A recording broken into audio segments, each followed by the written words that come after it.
kahit mga Hinebra fans hindi makasagot sa tanong kung bakit dinadaga ang core nila ngayon. Dahil ba kay Junmar Fajardo? Kasi si Abay lang talaga ang concern ng Hinebra simulat sa pool at nangyari na nga ang kinatatakutan nila.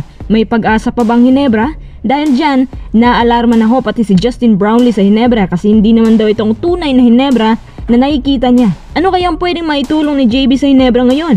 RJ Abarrientos inuusig pa ho ng KBL at si RJ hindi na babalik sa kanila. Hindi din pinagsisisihan ang paglipat niya.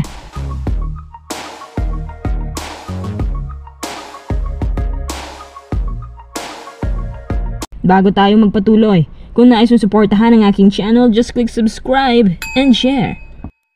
Nanood ako ng live sa laro nila at kitang-kita ko talaga mga kuis kung gaano nahihirapan ng Hinebra sa SMB. Sa mga nagagalit pala sa akin kasi sinabi ko na mahihirapan ng Hinebra, actually opinion ko lang naman yun pero nagkatotoo. Noon sa naalala ko, winalis lang ng Hinebra ang SMB dahil wala si Fajardo noon. At itong San Miguel, nakabakuran lagi kay Junmar kasi kapag wala siya, parang mas nagiging fair play ang labanan. E paano? Malusog masyado ngayon si Abay. Sorry na lang sa lahat ng teams na makakabangga nito. Ang una ko talagang napansin sa first quarter pa lang, hirap ang SMB na makapasok sa loob at hirap din silang makapukol sa labas dahil sa solid defense ng SMB kahit saang anggulo.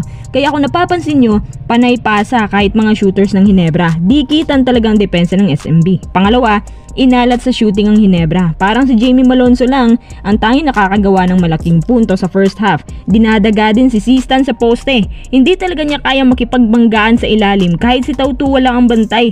Tapos si Japet, naku, 2 points lang naiambag. Sa kasamaang palad, hindi talaga nila kayang talunin si Abay sa ilalim. Yun ang punot dulo ng problema. Napakahirap po. Agad mo yung mapapansin sa mukha ni Coach Tim. Pangatlo, panay turnover ang Hinebra. Ang daming bad pass, ang daming wrong execution. Tapos, wala masyadong tunog si Scotty ngayon sa rebounds. Paano ba yan? Pang-apat na problema si Bishop. Bakit ko nasabi?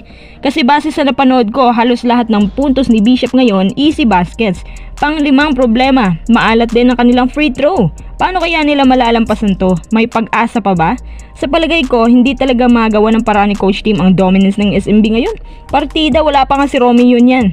Kung tutusin, insulto yan sa Hinebra. Dahil sa lahat ng yan, naalarma na po si JB at nagpahayag ng komento. Alam naman natin na sa ngayon, wala pa muna siyang may tulong dahil naghihintay pa siya ng clearance. Pero malapit na po siya makabalik. Actually, umuwi na nga siya dito sa Pinas. Pinayuhan ni JB si Bishop pati na rin lahat ng players na umambag, magtiwala lang daw sa system ni Coach Tim at huwag maging kabado. Hay, sana naman Bishop oh. Kawawa naman ang Hinebra ngayon. Makakaisa pa ba sila? May pag-asa pa ba ang Hinebra? Ano sa tingin nyo?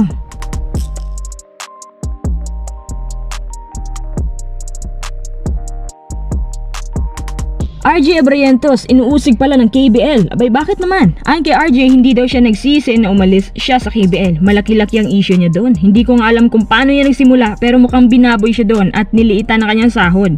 Ngayon, may isang KBL insider nagsabi na parang sinusubukan siya pabalikin pero sapat na nga raw sa kanyang bilig.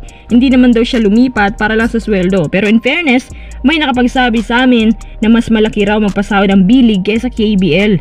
Last year, plano talaga ng KBL na bawasan ang sahod nila ng 2% at may problema daw ang KBL ngayon sa kanilang fundings kaya hindi sila makahanap masyado ng mga quality players unlike sa bilig na halos lahat ng pure Pinoy nandoon. Nilinaw din ni RJ sa lahat na kahit nung nandun pa siya sa KBL ay posible pa rin naman siyang lumipat dahil sa quality ng kompetisyon na meron dito. Tsaka mas marami kang Filipino players na makakasalamuha. Mas marami namang Pinoy immigrants ang Japan kaysa Korea, di ba?